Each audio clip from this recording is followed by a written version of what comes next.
Hai guys, welcome back to my channel. Nah, di video kali ini aku masih akan membahas tentang kumpulan soal HOTS sosiologi. Nah, adapun soal-soal yang aku ambil bersumber dari buku-buku SBMPTN yang ada. Nah, pada pertemuan kali ini soalnya diambil dari materi perilaku menyimpang dan pengendalian sosial. So, mari kita sama-sama belajar ya. Kita masuk soal yang pertama. Indah adalah seorang wanita yang pandai dan sejak dulu di SMA, dia bercita-cita menjadi pilot pesawat tempur. Setelah lulus SMA, kemudian ia masuk ke WARA ataupun Wanita Angkatan Udara dan diterima menjadi pilot. Di daerahnya, seorang pilot pesawat tempur wanita masih dianggap tabu karena merupakan pekerjaan kaum pria. Hal ini berarti Indah melakukan jenis penyimpangan. Nah, kata kunci di dalam soal ini adalah di daerahnya seorang pilot pesawat tempur wanita masih dianggap tabu karena merupakan pekerjaan kaum pria. Nah, untuk pilihan A positif, B primer, C sekunder, D negatif, dan E partisipatif. Nah, jawaban yang paling tepat untuk soal nomor 1 ini adalah A, penyimpangan positif. Nah, kenapa?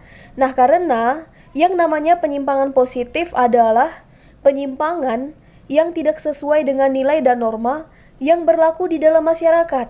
Nah, tetapi mempunyai dampak positif terhadap sistem sosial. Dan penyimpangan ini juga tidak merugikan masyarakat lain. Nah, hal tersebut tentunya sesuai dengan pernyataan yang terdapat pada soal nomor 1 tadi yang mengatakan bahwa pekerjaan sebagai seorang pilot di daerah Indah itu masih dianggap tabu karena merupakan pekerjaan kaum pria.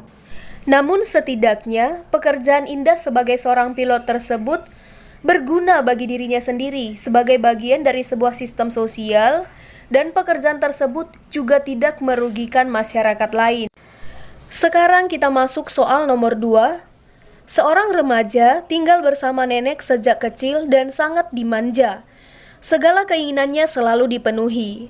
Setelah dewasa, ia berani mencuri demi keinginannya. Berdasarkan kasus di atas, dapat disimpulkan bahwa terjadinya perilaku menyimpang sebagai akibat. Nah, kata kunci di dalam soal ini adalah sejak kecil sangat dimanja. Segala keinginannya selalu dipenuhi.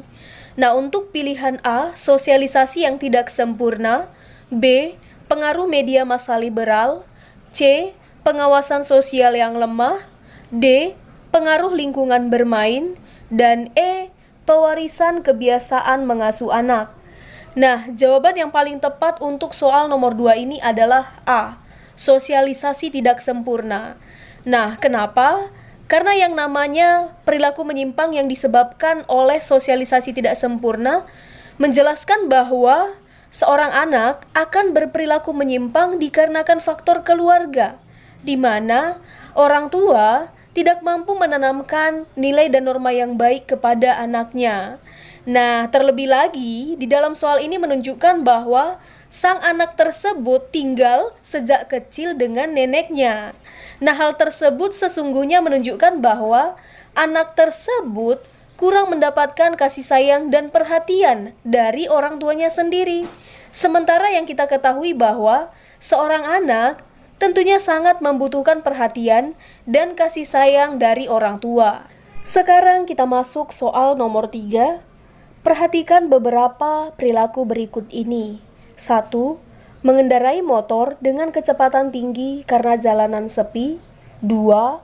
Membolos sekolah karena guru kelas berhalangan hadir. 3. Memberikan uang suap kepada oknum petugas yang korup. 4. Kelompok yang tergabung dalam jaringan terorisme. 5. Menggunakan dan mengedarkan obat-obatan terlarang. Perilaku menyimpang sekunder ditunjukkan oleh nomor A, 1, 2, dan 3, B, 1, 3, dan 4, C, 2, 3, dan 5, D, 2, 4, dan 5, dan E, 3, 4, dan 5. Nah, jawaban yang paling tepat untuk soal nomor 3 ini adalah E, 3, 4, dan 5. Nah, kenapa? Karena yang namanya penyimpangan sekunder adalah penyimpangan yang dilakukan berulang-ulang ataupun secara terus-menerus. Nah, selain itu, penyimpangan tersebut juga sudah tidak dapat ditoleransi lagi oleh masyarakat. Dan pada pernyataan nomor 3, 4, dan 5 tersebut menunjukkan terjadinya penyimpangan yang sudah tidak dapat ditoleransi lagi oleh masyarakat. Sekarang kita masuk soal nomor 4. Perilaku begal yang sering merampok orang di jalanan semakin hari semakin meresahkan masyarakat. Tidak hanya merebut harta milik korban, para begal juga tega melakukan pembunuhan sadis terhadap korbannya. Kejahatan begal tergolong kepada penyimpangan sekunder karena, kata kunci di dalam soal ini adalah semakin hari semakin meresahkan masyarakat. Nah, untuk pilihan A, dapat terjadi di mana saja dan kapan saja. B, begal beraksi secara berkelompok. C, korban di setiap tempat berbeda dari waktu ke waktu. D, pengulangan dari penyimpangan sebelumnya dan tidak dapat ditoleransi masyarakat. Dan E, pembegal dalam melakukan aksinya selalu menggunakan sepeda motor dengan kecepatan tinggi. Nah, jawaban yang paling tepat untuk soal nomor 4 ini adalah D. Kenapa? Karena yang namanya penyimpangan sekunder adalah penyimpangan yang dilakukan secara berulang-ulang ataupun secara terus-menerus. Selain itu, penyimpangan tersebut juga sudah tidak dapat lagi ditoleransi oleh masyarakat karena penyimpangan tersebut tentunya dianggap meresahkan masyarakat. Sekarang kita masuk soal nomor 5. Awalnya Diki memang mengambil uang dari dompet ibunya sekali dan ketahuan ibunya. Akan tetapi, setiap kali ada yang kehilangan uang di rumahnya, selalu saja semua menuduh Diki yang mengambilnya. Karena sering dituduh mencuri padahal tidak melakukan, maka Diki akhirnya terdorong untuk mencuri. Awalnya sebagai pembalasan terhadap tuduhan yang tidak benar, namun lama-kelamaan menjadi kebiasaan, bahkan dia mulai melakukannya di sekolah. Proses terjadinya penyimpangan pada kasus tersebut sesuai dengan teori. Nah, kata kunci di dalam soal ini adalah karena sering dituduh mencuri padahal tidak melakukan, maka Diki akhirnya terdorong untuk mencuri. Nah, untuk pilihan A, pergaulan berbeda, B, anomi, C, labeling, D, konflik, dan E, sosialisasi. Nah, jawaban yang paling tepat untuk soal nomor 5 ini adalah C. Nah, kenapa? Karena yang namanya teori labeling menjelaskan bahwa penyimpangan sosial terjadi dikarenakan seseorang sudah terlanjur diberikan cap ataupun julukan yang bersifat negatif, sehingga hal tersebut membuat individu akhirnya kembali lagi untuk mengulangi perbuatannya. Sekarang kita masuk soal nomor 6. Perhatikan pernyataan berikut. 1. Pencopet yang tertangkap basah dihakimi massa hingga babak belur. 2. Pemuka masyarakat menyampaikan ajaran untuk menjauhi tindakan kriminal. 3. Gerobak milik pedagang kaki lima di trotoar diangkut paksa oleh petugas. 4. Aparat kepolisian memberikan penyuluhan tentang bahaya narkoba. 5. KPK menangkap pelaku suap pejabat publik di kantornya. Cara pengendalian sosial bersifat koersif ditunjukkan oleh pernyataan nomor A 1, 2, dan 3, B 1, 2, dan 4, C 1, 3, dan 5, D 2, 4, dan 5, dan E 3, 4, dan 5. Nah, jawaban yang paling tepat untuk soal nomor 6 ini adalah C 1, 3, dan 5. Kenapa? Nah, karena yang namanya pengendalian sosial yang bersifat koersif adalah pengendalian sosial yang dilakukan dengan cara kekerasan ataupun paksaan, baik secara fisik maupun non-fisik, untuk memberikan efek jera. Dan dalam pernyataan nomor 1, 3, dan 5 tersebut menunjukkan adanya pengendalian sosial yang dilakukan dengan cara kekerasan ataupun paksaan. Sekarang kita masuk soal nomor 7. Perhatikan gejala sosial berikut. 1. Pengendalian Tipikor menjatuhkan hukuman berat kepada pelaku korupsi. 2. Densus 88 menggerebek rumah teroris di Tangerang Selatan. 3. Dinas Lalu Lintas Jalan Raya memasang rambu lalu lintas agar tidak terjadi kecelakaan. 4.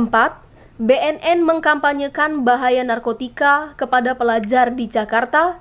5. Bapak menasihati putranya agar mengendarai sepeda motor secara berhati-hati. Pengendalian sosial bersifat preventif ditunjukkan oleh nomor A. 1, 2, dan 3, B. 1, 2, dan 4, C. 1, 3, dan 5, D. 2, 4, dan 5, dan E. 3, 4, dan 5. Nah, jawaban yang paling tepat untuk soal nomor 7 ini adalah E. 3, 4, dan 5. Nah, kenapa? Karena yang namanya pengendalian preventif adalah pengendalian sosial yang dilakukan dengan cara mencegah terlebih dahulu sebelum terjadi penyimpangan. Nah, dan dalam pernyataan nomor 3, 4, dan 5 tersebut menunjukkan adanya tindakan pencegahan sebelum terjadinya penyimpangan. Sekarang kita masuk soal nomor 8. Seorang guru memperingatkan seorang siswa yang sedang mengirim pesan melalui telepon seluler pada saat kegiatan pembelajaran. Selanjutnya, guru meminta seluruh siswa menonaktifkan telepon selulernya dan berkonsentrasi dalam kegiatan pembelajaran. Cara pengendalian sosial yang dilakukan oleh guru bersifat, nah, kata kunci di dalam soal ini adalah guru memperingatkan siswa. Nah, untuk pilihan A preventif, B represif, C persuasif, D koersif, dan E pervasi. Nah, jawaban yang paling tepat untuk soal nomor 8 ini adalah B represif. Nah, kenapa? Karena yang namanya pengendalian sosial represif adalah pengendalian sosial yang dilakukan dengan cara memberikan teguran, peringatan, ataupun hukuman kepada orang lain yang melakukan pelanggaran, agar tentunya tidak mengulangi kembali perbuatannya. Sekarang kita masuk soal nomor 9. Kasus pembobolan ATM akhirnya terkuak setelah polisi menangkap pelaku utamanya. Selanjutnya, pelaku pembobolan uang di ATM akan disidangkan untuk mendapatkan putusan hukuman yang tepat. Lembaga sosial yang bertugas menjatuhkan hukuman kepada pelaku penyimpangan sosial adalah, nah, kata kunci di dalam soal ini adalah yang bertugas menjatuhkan hukuman. Nah, untuk pilihan A media massa, B kepolisian, C pengadilan, D kejaksaan, dan E lembaga pemasyarakatan. Nah, jawaban yang paling tepat untuk soal nomor 9 ini adalah C pengadilan. Kenapa? Karena yang namanya lembaga pengadilan adalah lembaga negara yang bertugas untuk memeriksa, mengadili, dan juga memutus setiap perkara yang diajukan kepadanya. Sekarang kita masuk soal nomor 10. Ayah dan Ibu Tiara sangat sibuk dengan pekerjaannya. Oleh karena itu, Tiara sering menghabiskan waktu nongkrong di mal bersama teman-temannya. Selain itu, Tiara sering membolos sehingga nilai ulangannya jelek. Ilustrasi tersebut menunjukkan akibat tidak berfungsinya lembaga keluarga bagi anak adalah A. Terjadinya disintegrasi dalam keluarga, B. Perkembangan mental anak semakin kuat, C. Kepercayaan orang tua terhadap anak meningkat, D. Perkembangan kepribadian anak tidak sesuai dengan nilai dan norma, dan E. Solidaritas anak terhadap teman sebaya meningkat. Nah, jawaban yang paling tepat untuk soal nomor 10 ini adalah D. Perkembangan kepribadian anak tidak sesuai dengan nilai dan norma. Kenapa? Nah, karena salah satu fungsi lembaga keluarga adalah fungsi sosialisasi, di mana orang tua diharapkan mampu menanamkan nilai dan norma yang baik kepada anaknya. Dan di dalam soal ini menunjukkan bahwa ayah dan Ibu Tiara itu sangat sibuk dengan pekerjaannya. Hal tersebutlah yang membuat Tiara kurang mendapatkan sosialisasi terkait nilai dan norma yang baik dan tidak baik untuk dilakukan.